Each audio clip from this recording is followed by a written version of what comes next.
Pessoal, tudo bem? Então, continuando aqui esse prefácio, né?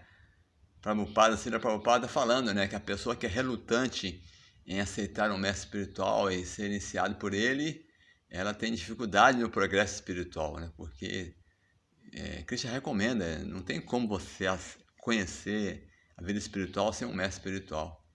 Ele fala assim, tal pessoa indefesa é comparada a um navio sem leme, pois tal navio nunca pode chegar ao seu destino. É imperativo, portanto, que alguém aceite o mestre espiritual se ele deseja ganhar a favor do Senhor. Então é imperativo, né? Não tem para onde sair. O serviço ao mestre espiritual é essencial. Se não houver chance de servir diretamente ao mestre espiritual, o devoto deve servi-lo lembrando-se de suas instruções. Você pode servir diretamente ou através das instruções do mestre espiritual. Não há diferença entre a instrução do mestre espiritual e o próprio mestre espiritual. Em sua ausência, portanto, suas palavras de direção devem ser orgulho do discípulo. Se alguém pensa que está acima de consultar qualquer outra pessoa, incluindo o mestre espiritual, ela é imediatamente um ofensor aos pés de lótus do Senhor. Essa pessoa nunca pode voltar, né, ao mundo espiritual. Então, assim, Diva Goswami aconselha que não se aceite o mestre espiritual em termos de convenções sociais, eclesiásticas, hereditárias ou costumeiras, né? Deve-se simplesmente tentar encontrar um mestre espiritual genuinamente qualificado para um avanço real na compreensão espiritual. Não é qualquer mestre espiritual. O mestre espiritual tem que ser um mestre espiritual autêntico, né? Que faz parte de uma, como falei no vídeo passado, uma corrente discipular de mestres autorizada, né? Uma escola autorizada. Aí ele fala assim, meus mestres espirituais e instrutores são Sirupa Goswami, Sanatana Goswami, Bhatta Raghunatha, Diva Goswami, Gopala Bhatta Goswami e Sri Raghunatha Dasa Goswami.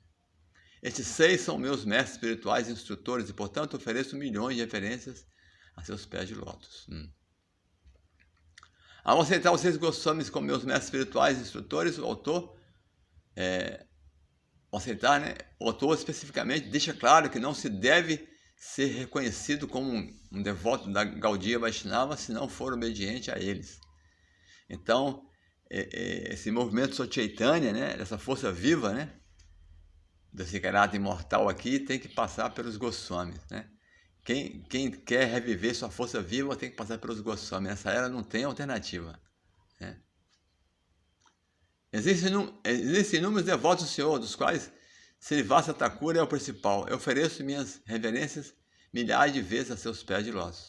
Srivasa é do Panchatattva, né? Sri Krishna Chaitanya, Prabhu Nityananda, Sri Adwaita Gadadhara e Srivasa. Srivasa é Adigoura Bhaktavrinda. Então, todos os devotos encabeçados por Srivasa. Adigoura Bhaktavrinda, quer dizer isso. Todos os devotos encabeçados por Srivasa. Então, ele é o principal devoto do Sr. Chaitanya. Adwaita Acharya é a encarnação parcial do Senhor e, portanto, ofereço minha reverência milhões de vezes a seus pés. Nityananda é a manifestação plenária do Senhor. Eu fui iniciado por ele. Então, o autor do livro foi iniciado por Nityananda, né? Portanto, ofereço minhas reverências a seus pés de lótus. Eu ofereço minhas reverências à potência interna do Senhor, das quais Gadadhara Prabhu é o principal. O Senhor Sri Chaitanya Mahaprabhu é a própria personalidade de Deus e, portanto, eu ofereço inúmeras prostrações, reverências prostradas a seus pés de lótus. Tendo oferecido reverência ao Senhor e a todos os seus associados, tentarei agora explicar essas 6 diversidades em uma. Então, no significado que explica que há muitos devotos imaculados da Suprema Personalidade de Deus, todos os quais são considerados associados do Senhor. Krishna deve ser adorado com seus devotos. Os diversos princípios são, portanto, a parafernália eterna através da qual a verdade absoluta pode ser abordada. Embora eu saiba que meu mestre espiritual é um servo de Sri Chaitanya, eu conheço também como uma manifestação plenária do Senhor. Então, um mestre espiritual autêntico, ele é um servo de Krishna.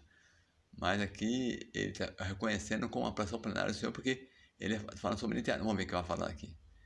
Todo ser vivo é essencialmente um servo da Suprema Personalidade de Deus. E o mestre espiritual também é um servo, seu servo. Ainda assim, o mestre espiritual é uma manifestação direta do Senhor. Então, Krishna fala, né, que o mestre espiritual é a manifestação direta dele. Com essa convicção, um discípulo pode avançar em consciência de Krishna. O mestre espiritual não é diferente de Krishna, porque ele é uma manifestação de Krishna.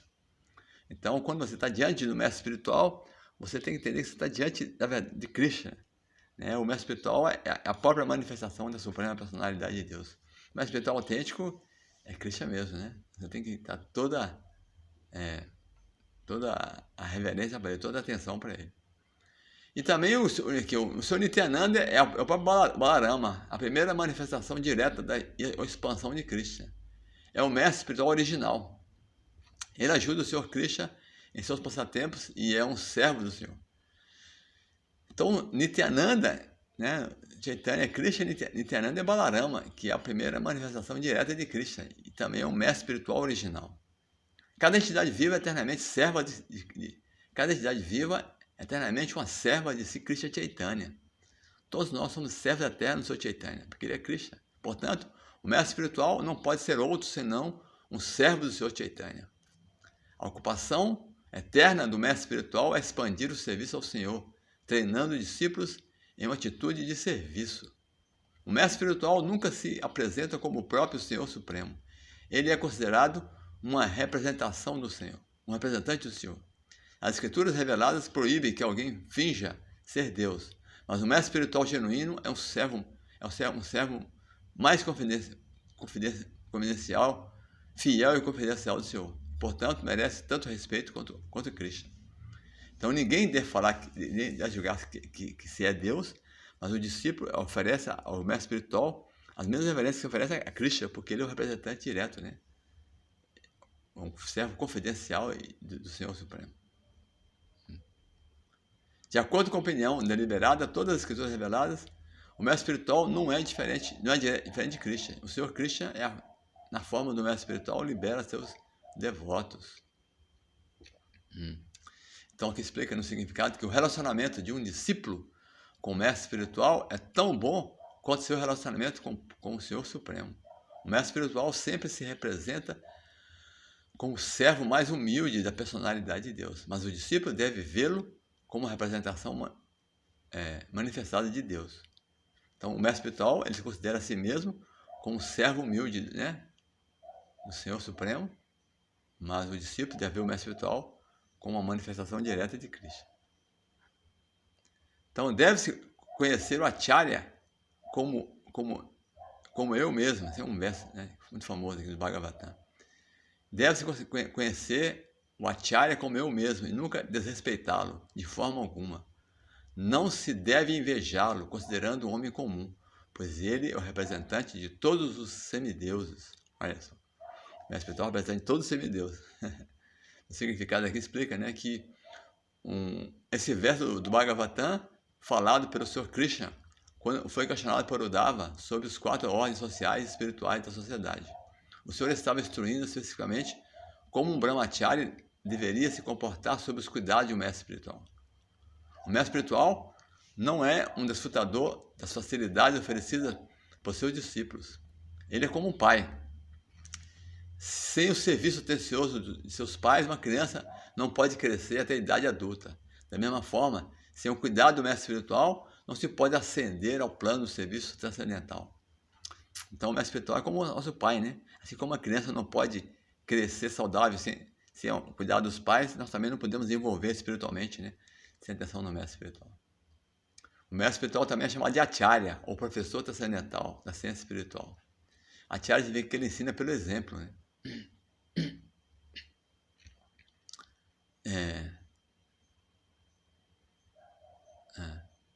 A cerimônia realizada para iniciar um discípulo no estudo da ciência espiritual é chamada de Upaniti, ou função que o aproxima do mestre espiritual. Aquele que não pode se aproximar de um mestre espiritual não pode ser tá ligado, não pode receber o cordão sagrado, portanto, é indicado como um Shudra. Então, só quando você recebe a iniciação de Brahmana, você recebe o cordão sagrado. Vamos continuar no próximo vídeo.